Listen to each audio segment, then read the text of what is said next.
Yay! Finally, we get to talk. So, if you didn't see my intro video, my name is Blair Robinson. I'm a real estate agent here in New York, and I'm a native New Yorker, just talking about living and renting and buying and the experience of just being a New Yorker. So, welcome to my home. This is my humble abode, 1-bedroom apartment up in Hudson Heights, which I will be glad to talk more about in another video. But right now we're going to get started. So say you're moving from Texas. Shouts to my Texans. I lived out there for about a year.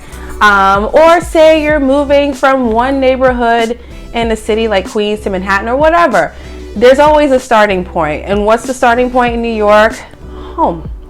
You have to make sure that you are ready to move financially. That's just the way it is in New York. For instance, when I got my place in Texas, I was so surprised because I only had to put in $250 down payment to hold the apartment, and that was security as well. In New York, the standards are so much different. So we're gonna start going down the line. Ready for it?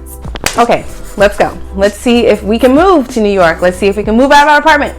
To rent in New York is a process. I know, forgive us, but you have to make anywhere between 36 and 45 times the rent, 40 being the average. So let's say you find a great place and the rent is $2,000. You have to make sure that you're making $80,000 rent, and you have to make sure you're able to show that via employment letter, pay stubs, whatever the management company requires you to do. Sometimes they require for you to give your last year's tax returns to make sure that you have a consistent flow of this income. New York is really picky about that.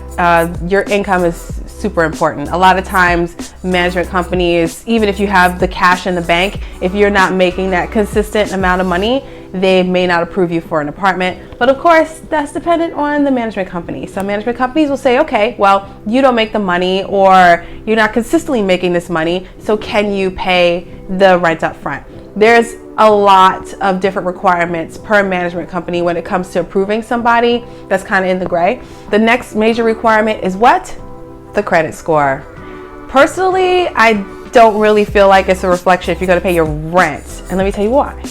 Because I want a roof over my head, and I will choose the rent over, say, paying, I don't know, my Macy's card. So it's just another New York requirement, but we all have to suffer through it. So of course, if your credit score is 700 or above, that's more preferable. They're going to look at the history and the report, make sure you're consistently paying your bills, because of course the management companies look at that as how you pay your rent. But we all know how I feel about that. The next document needed is your bank statement. Now, some of you might be wondering, okay, why do I need my bank statement? As a matter of fact, I was on the phone with this guy who was applying for an apartment in one of the buildings I worked in, and he was just like, dang, he was like, this is worse than a rectal exam. And I was like, I'm sorry, this is what we have to do. This is what we need. I know your bank statement, you're just like, why do they need to know? You already went into my screening. You already, you know where I work, how much I make. Why do you need my bank statement? Well, this is why. First off, most of the time, management companies really want to know if you have a U.S. bank statement, okay? If you could prove, you have to prove to them that you could pay them in the States. Then another thing would be, it's sometimes used as the document needed for the final approval. So let's say you're making a little bit under 40 times the rent and your credit score is good, okay? So management would look at it and say, okay, well, let's see what they got in the bank, all right? If you have a hefty amount in the bank, they feel more confident handing you the keys to your new home. If your account is in the negative, and my account has been in the negative years ago, struggle days. That's New York life, y'all, I'm telling you. So if your account has been in a negative, or the amount is just a little bit too low, they may not feel as confident giving you the apartment that you want. They might offer you maybe a smaller sized unit that will cost less, that would make them feel more confident about handing you the keys to any apartment in the building. So that's what that's for. Of course, your government issue ID is important. We got to know you are who you say you are. And those are the documents needed. Okay, kids, let's go over that again. What do you need to rent an apartment here in New York? You need proof of employment, which would be employment verification letter, pay stubs, bank statements to show that you got an account and how much is in there, government issued ID, of course. What else? 40 times the rent. 40, not 40, 40. 40, 4-0, as you drink a cup of coffee. So let's just say you make $80,000. That's an awesome salary. Good for you. So what does that mean you can afford to rent? $2,000. Perfect. So that means you're going to go look in neighborhoods with apartments that are $2,000 or less.